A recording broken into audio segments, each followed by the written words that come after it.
വരൂ. ഇല്ല, വരാനല്ലേ പറഞ്ഞത്? ഞാൻ വരില്ല. അടുത്ത് വരരുത്. വാ. വരില്ലെന്ന് പറഞ്ഞില്ലേ?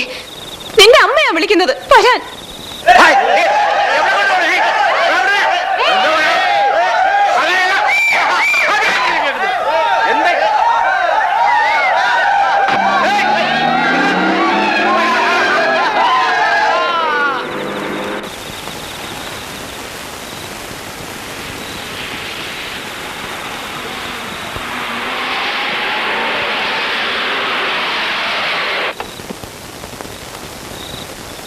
വരൂ.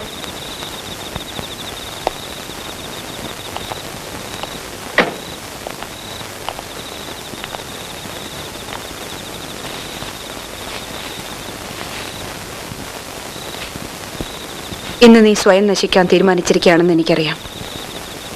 എന്തൊക്കെ സംഭവിച്ചാലും അത് നിന്റെ വിധിയെന്ന് കരുതാനേ എനിക്ക് പറ്റൂ. നിന്റെ ഈ പ്രായത്തിൽ നിന്നെക്കാൾ വാശിയും വികൃതിയൊക്കെ ഉള്ളവളായിരുന്നു ഞാൻ. അന്നൊരു കൂട്ടുകാരി ഒരു പുരുഷനെ ചൂണ്ടിക്കാണിച്ച് വെറുതെ എന്നെ ഒന്ന് വാശി പിടിപ്പിച്ചു. അങ്ങനെ തമാശയ്ക്കാണ് ഞാൻ നിന്റെ അച്ഛനെ എന്നിലേക്ക് വലിച്ചഴിച്ചത്. അദ്ദേഹം ഒഴിഞ്ഞു മാറാൻ ശ്രമിച്ചപ്പോഴെല്ലാം എൻ്റെ വാശിയും തമാശയും കൂടിയതേ ഉള്ളൂ. ഒടുവിൽ നീ എൻ്റെ വയറ്റിൽ പിറക്കുന്നത് വരെ പോയ ആ ബന്ധം പതുക്കെ പതുക്കെ ആരൊക്കെയോ അതറിയാനും തുടങ്ങിക്കഴിഞ്ഞിരുന്നു. സമൂഹത്തിൽ അദ്ദേഹത്തിനുള്ള മാന്യത, അദ്ദേഹത്തെ കാത്തിരിക്കുന്ന വലിയ വലിയ നേട്ടങ്ങൾ, സർവോപരി ദൈവത്തെ പോലെ അദ്ദേഹം സ്നേഹിക്കുന്ന നല്ലവളായ അദ്ദേഹത്തിൻ്റെ ഭാര്യ, ഇതൊക്കെ അദ്ദേഹത്തിന് നഷ്ടപ്പെടാൻ പോവുകയാണെന്ന് മനസ്സിലായപ്പോഴാണ് നിന്നെ ഇല്ലാതാക്കുവാൻ ഞാൻ തീരുമാനിച്ചത്. അതറിഞ്ഞതും നിന്റെ അച്ഛൻ എൻ്റെ അടുത്ത് ഓടി വന്ന് പറഞ്ഞു, അരുത്, അത് ചെയ്യരുത്. എന്തൊക്കെ സംഭവിച്ചാലും എന്തൊക്കെ നഷ്ടം വന്നാലും എന്നെ സ്വീകരിക്കാൻ അദ്ദേഹം തയ്യാറായിരുന്നു. ആ സമയത്താണെന്ന് തോന്നുന്നു ഞാൻ ശരിക്കും അദ്ദേഹത്തെ ഇഷ്ടപ്പെട്ടു പോയത്. ഇന്നും ഉണ്ട് ആ ഇഷ്ടവും ആദരവും ഒക്കെ എൻ്റെ മനസ്സിൽ. അദ്ദേഹത്തിൻ്റെ ജീവിതത്തിൽ ഞാൻ കാരണം ഒരു പോറൽ പോലെ ഏൽക്കരുതെന്ന് ഞാൻ ആഗ്രഹിച്ചു. അങ്ങനെ നിന്നെ ഇല്ലാതാക്കാൻ ഞാൻ ഹോസ്പിറ്റലിൽ അഡ്മിറ്റായി. പക്ഷെ കഴിഞ്ഞില്ല. എങ്ങനെ കഴിയും? അദ്ദേഹത്തിന്റെ കുഞ്ഞല്ലേ. നിന്റെ മുഖം ഒന്ന് കാണാൻ ഞാൻ കൊതിച്ചുപോയി.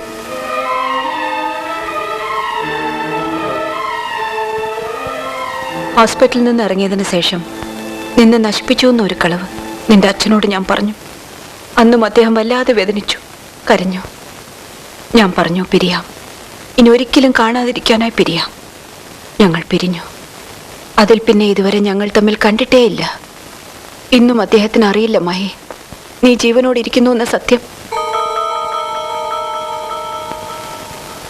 എല്ലാം മറക്കാനാണ് ഞാൻ അമേരിക്കയിലേക്ക് പോയത്. അവിടെ വെച്ചായിരുന്നു നിന്റെ ജനനം. 3 വർഷം കഴിഞ്ഞ് ഞാൻ ഒറ്റയ്ക്ക് ഇന്ത്യയിലേക്ക് വന്നു.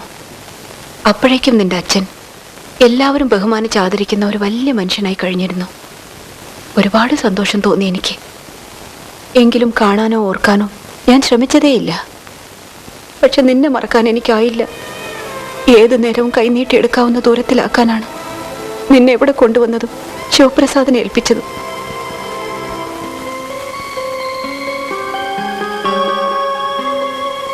പലപ്പോഴും നിന്റെ മുമ്പിൽ വന്ന് ഇതാമായി ഈ ഞാനാണ് നിന്റെ അമ്മയെന്ന് പറയണമെന്ന് ആഗ്രഹിച്ചിട്ടുണ്ട്.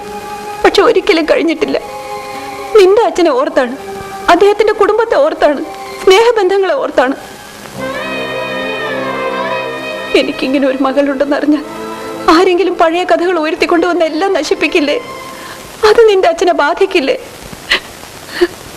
അദ്ദേഹം ഒരിക്കലും ദുഃഖിക്കാതിരിക്കാൻ വേണ്ടിയാണ് ഇത്രയും കാലം ഞാൻ നിന്നെ കാണാൻ പോലും വരാതിരുന്നത്. പക്ഷെ നീ വല്ലാതെ വാശി പിടിക്കുന്നു. ആ അച്ഛൻ ആരാണെന്നറിയാൻ അതിനുവേണ്ടി സ്വയം നശിക്കുന്നു. നീ ഒന്ന് ആലോചിച്ചു നോക്കൂ. അറിഞ്ഞിട്ട് എന്ത് നേടാനാണ്? ദുഃഖമല്ലാതെ ഒരിട്ട് സന്തോഷം അദ്ദേഹത്തിന് കൊടുക്കാൻ നിനക്കാവില്ല. പിന്നെ എന്തിനാണ് വെറുതെ എന്നെ ശല്യം ചെയ്തതുപോലെ അദ്ദേഹത്തെയും ശല്യം ചെയ്യാനോ? ഞാൻ ജീവിച്ചിരിക്കുന്ന കാലത്തോളം അതിന് ഞാൻ നിന്നെ സമ്മതിക്കില്ല. അതിനുവേണ്ടി ഞാൻ മരിക്കേണ്ടി വന്നാ പോലും.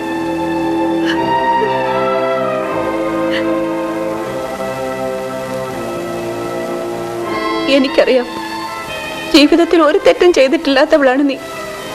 നിന്നോട് ഞാൻ ചെയ്ത ദ്രോഹങ്ങൾക്ക് മാപ്പ് ചോദിക്കാൻ പോലും അർഹതയില്ലാത്തവളാണ് ഈ അമ്മ. ഞാൻ ചെയ്ത തെറ്റുകൾക്ക് എന്നെ എങ്ങനെ വേണമെങ്കിലും ശിക്ഷിച്ചോളൂ. പക്ഷെ ഞാൻ നിന്റെ കാല് വീണ് കേണപേക്ഷിക്കുകയാണ്. ഒരു തെറ്റും ചെയ്തിട്ടില്ലാത്ത നിന്റെ അച്ഛനോട് നിനക്കൊന്ന് ക്ഷമിച്ചൂടെ? മറന്നൂടെ?